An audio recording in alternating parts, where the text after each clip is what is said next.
তো শুরুতেই আপনি যে কাজটি করবেন, একটি ফ্রি বাংলা ফন্ট ডাউনলোড করে নেবেন। তো আমি দেখাচ্ছি কিভাবে সবথেকে আকর্ষণীয় বাংলা ফন্ট আপনি ডাউনলোড করবেন। তার জন্য গুগল ব্রাউজার ওপেন করে সার্চ বারে গিয়ে লিখবেন লিমা বসন্ত ফন্ট, দেন সার্চ করে দিবেন। দেন আপনি প্রথমেই এই ওয়েবসাইটটি পেয়ে যাবেন। দেন আপনি এই সাইটের উপর ট্যাপ করে সাইটটিকে ওপেন করে নেবেন।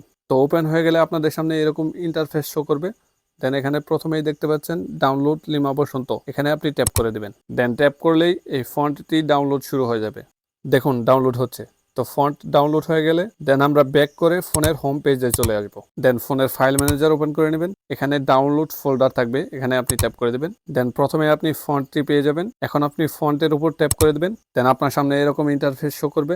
নিচে এক্সট্রাক্ট অপশন পেয়ে যাবেন, এখানে ট্যাপ করে ফন্টটিকে এক্সট্রাক্ট করে নেবেন। এক্সট্রাক্ট করা হয়ে গেলে এখানে আপনি জিপ ফাইলটাকে ডিলিট করার জন্য এখানে টিক মার্কের উপর ট্যাপ করে ফিনিশড অপশনে ট্যাপ করে দেবেন। এখন এক্সট্রাক্ট করা ফাইলগুলো নতুন একটি ফোল্ডারে মুভ করে নেবেন। তার জন্য ফাইলগুলোর উপর ট্যাপ করে ধরে সবগুলো সিলেক্ট করে দেন একটি নতুন ফোল্ডার তৈরি করে নেবেন। দেন ফাইলগুলোকে ফোল্ডারে মুভ করে নেবেন। তো মুভ করা কমপ্লিট হয়ে গেলে আবার আমরা ফোনের হোম পেজে চলে আসবো। এখন আমরা পিক্সেলল্যাব অ্যাপসটি ওপেন করে নেব। তো অ্যাপসটি ওপেন করার পর আপনার সামনে এরকম ইন্টারফেস শো করবে। দেন আপনি নিচের এই অপশনটাতে ট্যাপ করে দেবেন।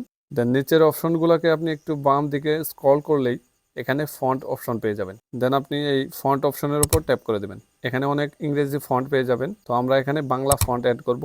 দেখতে পাচ্ছেন আগেও কিছু বাংলা ফন্ট অ্যাড করা আছে। তো আমরা নতুন করে লিমা বসন্ত ফন্টটাকে অ্যাড করে নেব। তার জন্য এই অপশনটাতে আপনি ট্যাপ করে দেবেন। দেন এখান থেকে আপনি ফোল্ডার সিলেক্ট করে নেবেন। দেন নিচে আপনি অ্যাড ডাইরেক্টরি অপশন পেয়ে যাবেন, এখানে আপনি ট্যাপ করে দেবেন। তো এখানে ট্যাপ করার সাথে সাথেই কিন্তু আপনার লিমা বসন্তের সবগুলো ভার্সন এই অ্যাপসে অ্যাড হয়ে যাবে। দেখতে পাচ্ছেন এখানে অ্যাড হয়ে গেছে। তো এখন আমরা এখানে কিছু লিখে দেখবো যে আদৌ এই ফন্টটি আসলে কাজ করে কিনা। তার জন্য আমরা ব্যাক করে হোম স্ক্রিনে চলে আসবো। দেন নিউ টেক্সট ট্যাবের উপর ট্যাপ করে দেবো। দেন এখানে আমরা কিছু লিখে দেবো। দেন লেখা হয়ে গেলে এখান থেকে ওকে করে দেবেন। তো এখন আমরা এই লেখাটির ফন্ট চেঞ্জ করে দেবো। তার জন্য নিচে ফন্ট অপশন পেয়ে যাবেন, এখানে ট্যাপ করে দিবেন। দেন আপনি এখান থেকে মাই ফন্ট অপশনে ট্যাপ করে দিবেন। এখানে সব শেষের যে ফন্টটা আছে লিমা বসন্ত ইউনিকোড, এটার উপর ট্যাপ করে দিব। ট্যাপ করার সাথে সাথেই দেখতে পাচ্ছেন টেক্সটটা অলরেডি চেঞ্জ হয়ে গেছে। দেন আমরা ওকে করে দিব। তো এখানে দেখুন লেখাটি কতটা আকর্ষণীয় লাগছে। তো ভিডিওটি ভালো লাগলে অবশ্যই চ্যানেলটিকে সাবস্ক্রাইব করে দিবেন। এখন আমরা এই লেখাটির কালার চেঞ্জ করে নেব। তো আমরা যদি এখান থেকে কালার চেঞ্জ করে নিই, দেখুন তো লেখাটি কিন্তু আরো আকর্ষণীয় দেখাবে। তো আপনারা এইভাবে পিক্সেলল্যাব অ্যাপসে ফন্ট অ্যাড করে নেবেন।